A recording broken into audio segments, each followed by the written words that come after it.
Pilipino ba? Oo, Pilipino po. Ba't tanggal? Napakalamig, ba't mo tinanggal yung ano mo? Yung... Magme-medyas sana ako eh. Dahil... Andyan sa bag mo? Opo, andito sa bag.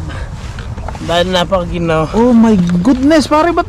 Ay, Ano pangalan mo? Namumulit lang tayo ng mga basura sa mga bukas na. Pwede pa naman kainin niya. Ano pangalan mo? Ano naman yan? Ako po si Joey De Guzman. Tapos tubig, inom lang, nauhaw po tayo sa paglalakad. Ay, Kalkal ng basura eh. Nakapagbasura ka na? Ay, opo, ito. Nagbenta ka na? Ano yan? Hindi pa po, kalakal pala. Ito peanut butter na iyon, bukas na pero... Parang may pwede pang amag gamitin. naman eh. Popcorn. Oh, popcorn. Magtipid po tayo sa pagkain dahil ang dami nagugutom. Kaya magsakay, pwede pang gamitin yan. Hindi pa sila. Oh my goodness, napakalamig pre oh. Napakaswerte Taga saan ka sa atin? Po ako sa Lagosa. Baisiya po. Walang... Kamusta sa mga kababayan ko dyan sa Lagosa, Hindi porkit lahat ng nasa Canada successful. Meron ding talagang... Anong nangyari sa'yo? Ba't homeless no? Na-homeless po tayo daman ng aking relasyon dati. Alod doon napakalamig ko. Ano ka? Nanlalaki po pala siya. Yun ang pinakamasakit. Magsusugal pa yung babae. So lahat ng iniipon ko, akala ko.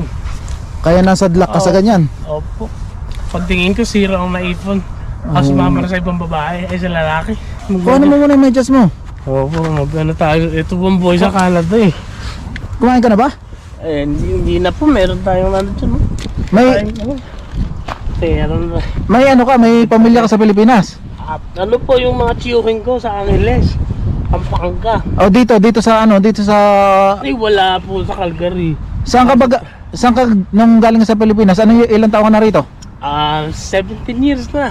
17 years ka na tapos talagang pag minalas kahit gano'n tagal. Ilang taon ka na homeless? Mag-medyas ka muna. Lamig, napakalamig, kita mo yung paligid natin Ano na po tayo, mga 6 months ng homeless. Okay lang naka-record ha? Sige po, mag-record tayo para mag-inspire tayo ng mga tao dyan. Tignan nyo ako. Ay, anong year ka nagpunta rito? Tumuloy po tayo ng 2000, not mistaken, 2005 or 2006.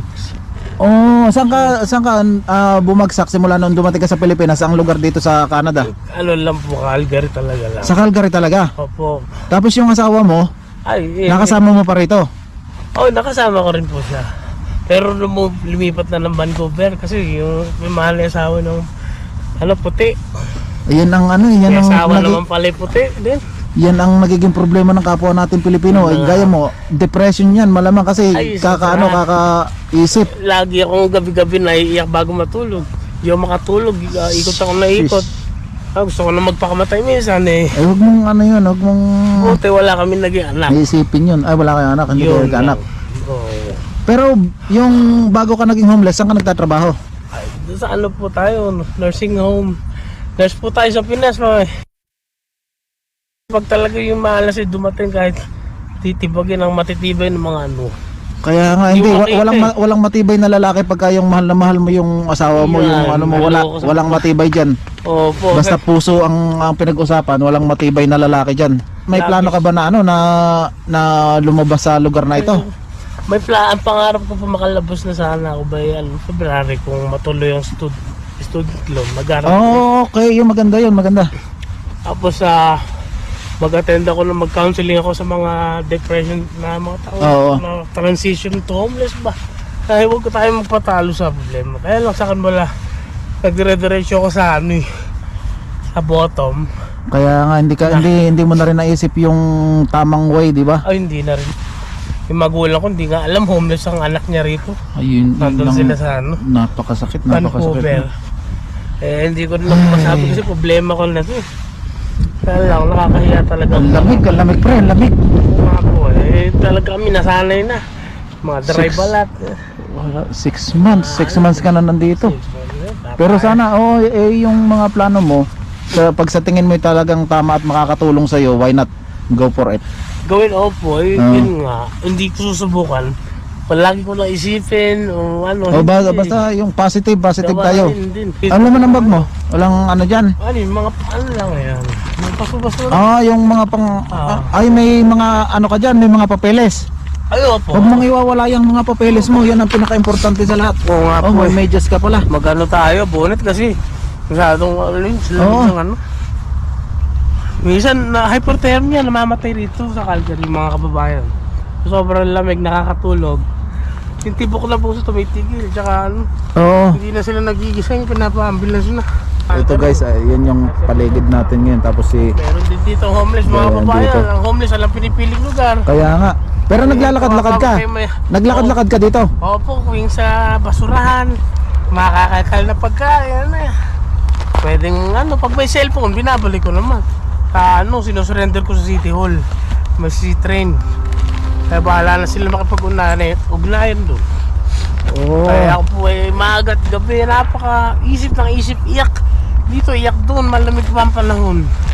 Sa ibang bansa ka pa. Lalo sa Pinas, okay na eh. Oo. Banyagang bansa ka Oo. na homeless na ka po. Tara, kain muna tayo, no? Ayun, Kain muna tayo ng mainit-init para mabawasan yung ano, yung may ay, prangkaso pa ho matindi, tayo. lamig na lamig ka, kaya namimilipit ka. Eh nga po, kanina po. Hey! Kailangan na ganyan eh.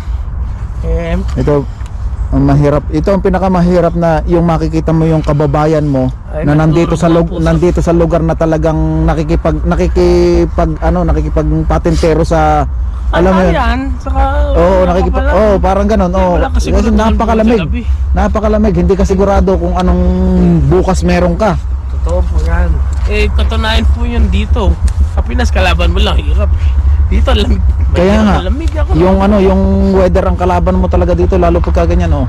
Okay lang naka-record, ha? Okay lang. record nyo na hindi porkat nasa ibang bansa kita, tayo, hindi na tayo Ano yan, pinulot mo? Itapon mo na yan, Sigarilyo, mamulot tayo na. Itapon mo na yan, ay.